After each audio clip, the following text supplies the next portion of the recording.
Canada's Justin Trudeau announces resignation following party pressure amid criticism of Trump, budget handling, and here's how the man did it. Go ahead, Rob. I've also had a chance to reflect and have had long talks with my family about our future. Family? Throughout the course of my career, any success I have personally achieved has been because of their support and with their encouragement. Okay. So last night over dinner, I told my kids about the decision that I'm sharing with you today. Get out of here. I intend to resign as party leader, as prime minister, after the party selects its next leader through a robust, nationwide, competitive process. Last night, I asked the president of the Liberal Party to begin that process.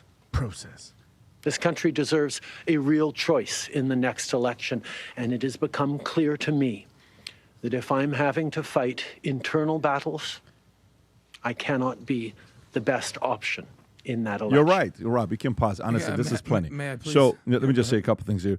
He faced plummeting approval rating and mounting frustration over inflation and cost of living issues, compounded by threats of U.S. President Donald Trump, who proposed a 25% tariff on Canadian imports. Trudeau resignation follows the abrupt departure of Finance Minister Chrystia Freeland, who warned that Trump's policy of aggressive economic nationalism would define us for a generation and perhaps longer. Tom. So Justin Trudeau's been in power for a decade, and everything went downhill after COVID. That's when it happened. The policies he took and the impugns that were on the economy and on the people of Canada, it all started there with the COVID policies. If you go take a look at the approval, look, okay. The disapproval rate, oh, wow. In 2019, he wins the election, and then all of a sudden, what COVID happens right after that, and here goes the disapproval rating. Look at it. Look at this. And when it was time for the recovery of the economy, it's getting 74%. That's correct. That's correct. Wow. And by the way, right before our election, November of 2024, in Montreal, there was a seat that had been Liberal for 34 years. It went Conservative. In Toronto, it was a special election, I believe, in September. There's a special election that was Toronto, August, Montreal, September. But these two special elections, these were seats. This would be like Nancy Pelosi losing in an election in her district, and it's because of the leader. That's what happened. And guess what's on the mind of Canadians? Inflation, the border, and economic strength going forward. Wow, does that sound familiar to some of the polling here in the United States? And then he comes down here. He's supposing, now that it's all come out, he had hasty meetings with his cabinet and came down to see Trump and proceeded to mishandle the private conversation, not the dinner table where we all saw the picture of everybody. Remember at the dinner table we saw it? Well, there was a private conversation with Trump, and apparently he mishandled it, and Trump goes, what are you talking about? There's $100 billion, remember that number? That we need to reconcile between the two countries in terms of trade. It says, how about if I just put a tariff on you? We'll fix it that way. So Trudeau came down here with no answers. He goes back up to Canada and gets his ass kicked in the media, in Parliament, and guess what? But it was already, this was just the last straw. Actually, it's the last half of a straw. The Trump thing is the last half of a straw because they all want better trade agreement with the United States. They all want better energy policy with the United States, and they want inflation to go down. And the Canadian dollar, US dollar used to be rather close together. Right now, it's 72 cents on a Canadian dollar. That's what you give them if they hand you a Canadian dollar here in the US. You give them 72 cents. So it's way far apart. Interesting. And now, Poilievre, and that's how I'll teach you how to pronounce it. Poilievre, eating the apple. Say Poilievre. Poilievre. He is the conservative who is probably going to win because Trudeau is heading for the worst national election defeat in Canadian history. They didn't see any scenario where Poilievre was less than 66%. Yeah, he just did a podcast with Jordan Peterson, which I thought it's great. I'm glad he's out there. I think he's a little bit pompous and arrogant. I think he needs to get out there a little bit and do a little bit more talking. Agreed. Because he's got great policies. But Glad to see him out there talking. 4 days ago, gets 2.7 million views in his podcast with Jordan Peterson. He should do more of podcasts like that. Well, there's a lot of us that are happy that certain things about January 6th and about COVID have come out.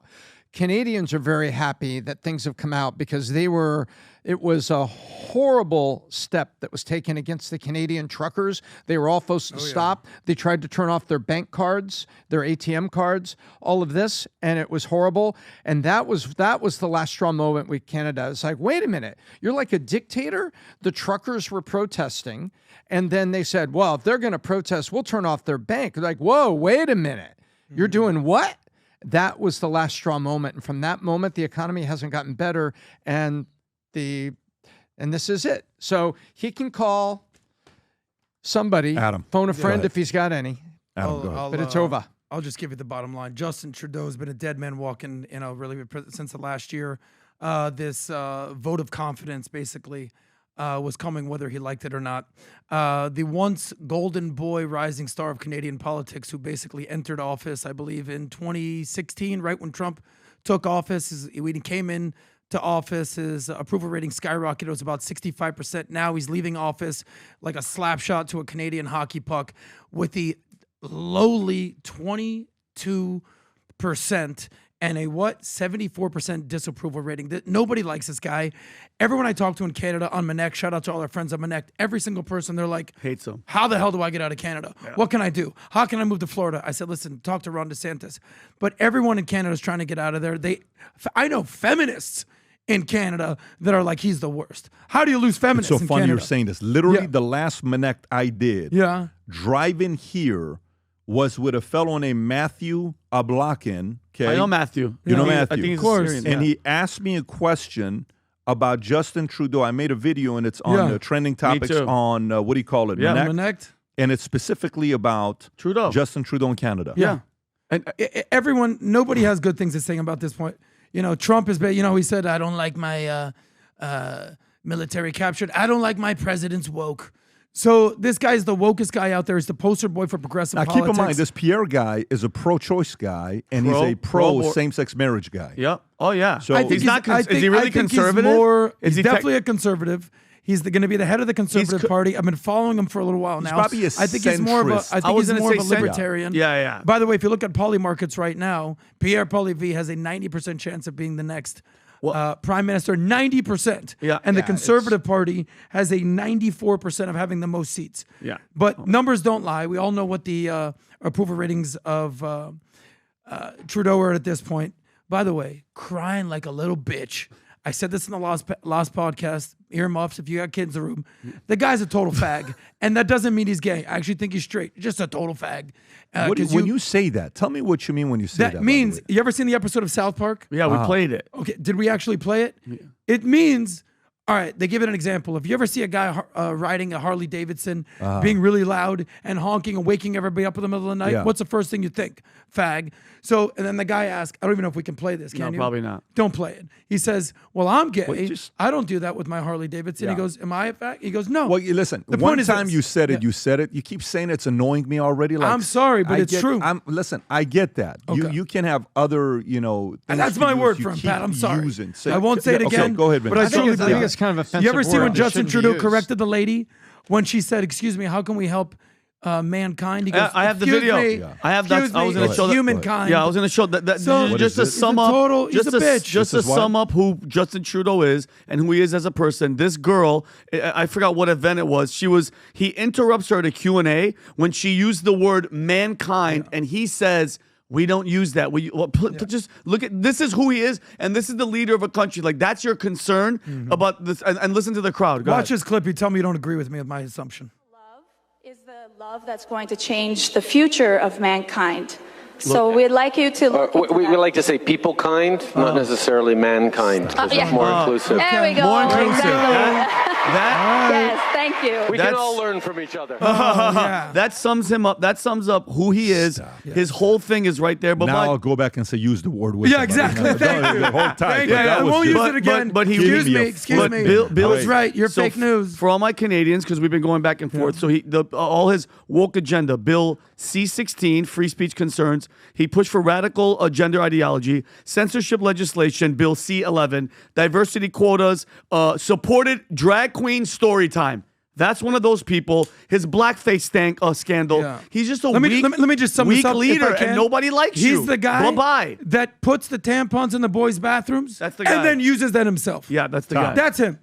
Okay, let's round it up. There's a lot of citizens north of us. There's 41 million Canadians. There's 38.7 million Californians. So those of you listening, it's basically about the size of California, and 90% of them live within 150 miles of the border. They are looking for leadership, and I think at the end of this, with all of the Governor Trudeau and 51st state, what's about to happen is we're going to have an economic treaty with Canada that levels out currencies and allows, more free trade, border trade. It'll be similar to the EU, but the US and Canada, I think that's where it's happening because crazy like a fox, Trump, that's where it's going. We're not going to 51st state. That is where that's how he's poking them in the way that he knows how to do, because the art of the deal, we're going to see an economic benefit to both countries, and that's where Trump's going to take it. That's what's going on. To validate your 51st state thing, only 3% chance on poly market, 95% chance the Conservative Party takes over. So just to put a little perspective. This is what Trump said about Canada. When was this?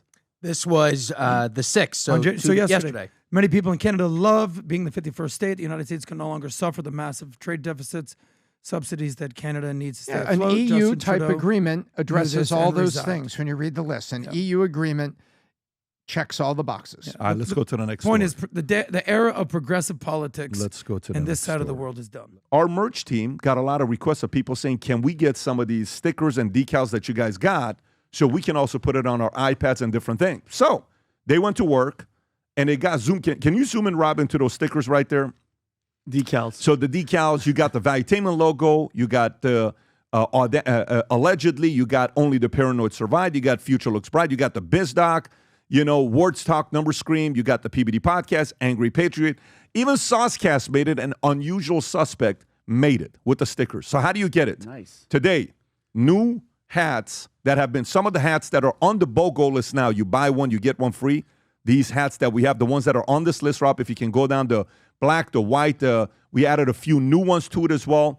Any of these, you order one, you'll get one for free. And first 100, I believe it is, who place the order of buy one, get one free, you will get one of those stickers. Add it to your, order as well.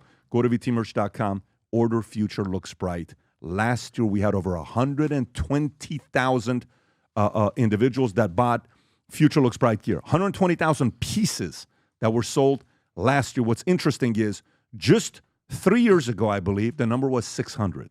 And last year went to 120,000. We wanted 1 million people wearing the Future Looks Bright gear. Nowadays, when we go all over the place, we're seeing people, they're sending a bunch of different pictures. Kids reading Academy books, kids having the gear on, ladies now wearing it. My wife finally getting some merch for the ladies as well out there. But place one of the orders, buy one, get one free, get the stickers on your way, and then post them, laptops, iPads, whatever else you want to put it on. If you enjoyed this video, you want to watch more videos like this, click here. And if you want to watch the entire podcast, click here.